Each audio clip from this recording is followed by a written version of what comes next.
அனைவருக்கும் வணக்கம். தினமும் ஒரு தகவலில் தொடர்ச்சியாக இன்றைக்கி குழந்த மாதிரி இருக்கிற சந்தோஷம் நமக்கு எப்பவும் கிடைக்கிறதுக்கு ஒரு உதாரணமாக தான் நான் சொல்ல வரேன்னா, அதை புரிஞ்சுக்கிறதுக்காக.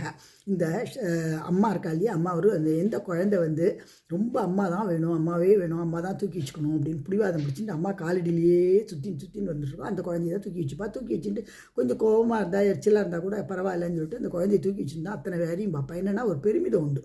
இந்த குழந்தை தன்னை விட்டு வேறாது, தான் தான் அந்த உலகம் அந்த குழந்தைக்கு அப்படின்னு தெரிஞ்சதுனால அத்தனை இதையும் சங்கடத்தையும் பொறுத்துண்டு அந்த குழந்தையை தூக்கி வச்சுருந்தா எல்லா காரியமும் பண்ணுவா, நகர மாட்டா. அந்த மாதிரி இப்போ இந்த பிரபஞ்சங்கிறது ஒரு பெரிய சக்தி. என்னன்னாக்கா ஒரு பழமொழி கூட உண்டு, அழுத பிள்ளை தான் பால் குடிக்கும், வாயுள்ள பிள்ளை பழைக்கும்லாம் சொல்லுவோம் இல்லையா. அதுக்கு வந்து நான் சொல்ல வரேன் இது. இந்த பிரபஞ்ச சக்தி தான் இத்தனை உயிர்களையும் படைச்ச ஒரு பெரிய சக்தி தான் நமக்கு எல்லாம் தாய் இல்லையா. இப்போ அந்த பக்திக்கு நான் அதை கொண்டு வரேன் மெதுவாக. இதை நீங்கள் கொண்டு வரல, நாளைக்கு இதை பற்றி சொல்கிறேன் பாருங்க. அனைவருக்கும் வணக்கம். தினமும் ஒரு தகவல்